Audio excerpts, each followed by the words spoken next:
Tom Grasso is a predator. He's a monster. I trusted him. He knows exactly what he's doing. I just want him stopped. Well, thank you all for taking the time to come here today. I know this is not easy. I'm Belinda Bentmeyer, and I'm here today because Tom Grasso needs to be stopped. He's a monster. I was assaulted by Tom Grasso, and he is definitely a monster and a predator. And Mr. Akins, you filed a motion to withdraw. On January 4th, 2021, a judge granted Thomas Grasso's attorney his request to no longer represent his client. Right, and Mr. Grasso, The case before the judge involved charges of battery and indecent exposure. What are you going to do about getting another attorney? The Florida Department of Health issued Grasso's massage therapist license in 1993.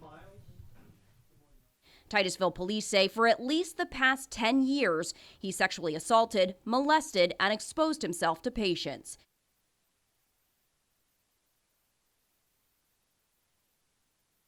As of January 8th, 2021, Titusville Police Chief John Lau says 21 women have filed police reports. I just want him stopped. September 10th, I had my first massage ever, and it was by Tom Grasso. He battered me, sexually battered me, and I went to file a police report, and the policeman, you could tell he didn't believe me. He's like, "Are you sure you want to file a police report?"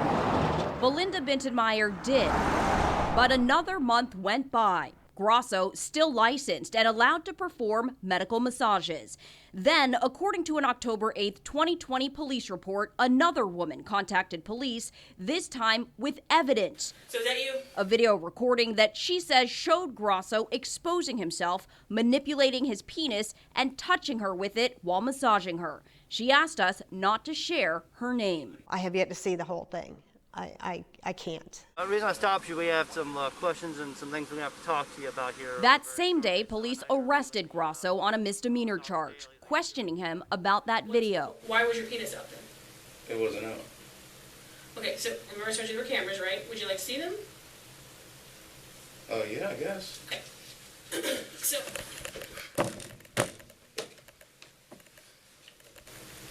Should I get a lawyer? In the 2 months that followed, with Grasso still licensed to practice, 18 additional women filed police reports. I filed my felony charges on October 16th.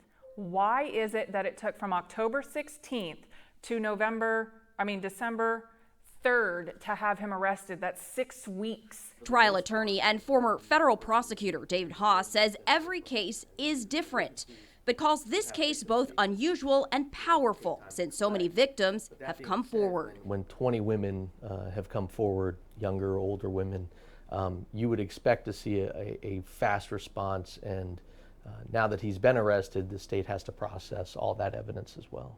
We asked Titusville Police Chief John Lau about the timeline. Why did it take so long?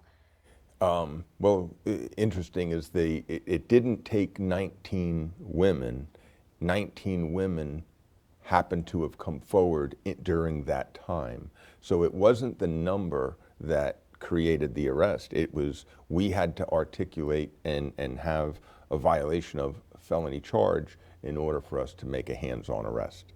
And we finally were able to do that with one of the victims. When you first wanted to report this, how many of you felt, with raising your hand, how many of you felt that you might not be believed?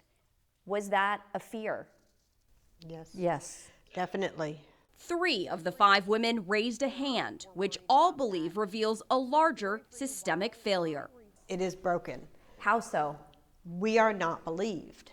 Could this all have been prevented? Yes, it could have been prevented. When you hear something like that, what are your thoughts?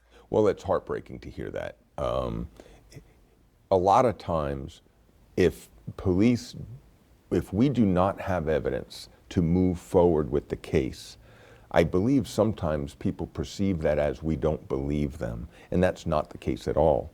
We will look at this, we will pull body camera video, and we will, if there's an area where we can train or retrain and get better, we would certainly do that. Fearing she wouldn't be believed, this woman secretly videotaped Grasso while she says he exposed and manipulated himself. But under Florida's wiretapping law, both parties must consent to being recorded, meaning this woman would have had to ask Grasso if she could record him while he battered her. Because she didn't, she broke the law. How do you feel about almost feeling forced to take that step in order to be believed? I'm sad. I'm sad that I had to take that step to be believed. I'm proud of you. I'm proud of you. I'm proud of myself, but I'm sad. I'm incredibly sad that I didn't have enough confidence in our system to be able to know that I could come forward without proof, without that concrete proof, and be believed. A police report states, after detectives showed Grasso the video, quote, he admitted it was him, stating he committed those acts. But the state attorney redacted that confession in this video. What's got it to this point? Since the recording was obtained illegally and therefore likely not allowed as evidence in court. It's a hurt that if you haven't felt it, you can't believe it totally, and you can't understand it. Florida's lawmakers crafted the wiretapping law in 1975. Mark Consolo, an associate lecturer with UCF, says since then, a lot has changed in terms of technology and cameras. Just think about cell phones. 10 years ago, what our cell phones were used for are completely different than what they are used for now.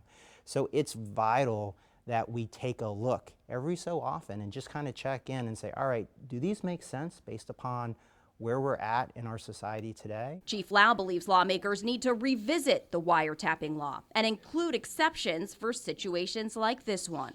There was no intent to violate the law. She was trying to save her and actually future people. So very brave woman, and it will be a shame if this evidence is not allowed to be presented. But for the survivors, one question still haunts them. Why did it have to get this far? Grasso, a medical massage therapist, is licensed by the Florida Department of Health. One of the agency's responsibilities, investigating complaints against licensed practitioners. According to a DOH spokesperson, the agency received the first complaint on October 9th, which triggered their investigation. The board received another complaint on October 20th. But it wasn't until November 20th when they ordered an emergency restriction of Grasso's license, concluding he, quote, constitutes an immediate serious danger, but didn't revoke his license. They knew they had felony charges in the middle of October. Why didn't they take his license in the middle of October? Grasso voluntarily gave up his license in December. Thank you for calling the Florida Department of Health.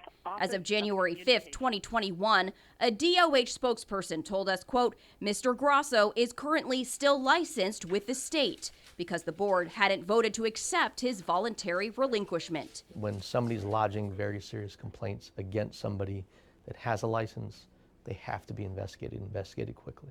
In an email, a DOH spokesperson stated, quote, before licensees can be deprived of their license, they have a constitutional right to due process. But for each of these women, the trauma continues, bleeding into every aspect of their lives. My 3-year-old grandson will reach for my hand and I pull it back. That is heartbreaking.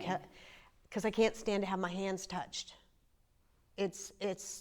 That's my biggest trigger. Which is why these women chose to come forward, to advocate for victims and their truths, and to break the cycle. We all believe each other. And that's very uplifting to know. In any case, especially this one, deserve to be heard. There will be no more victims of Tom Grasso.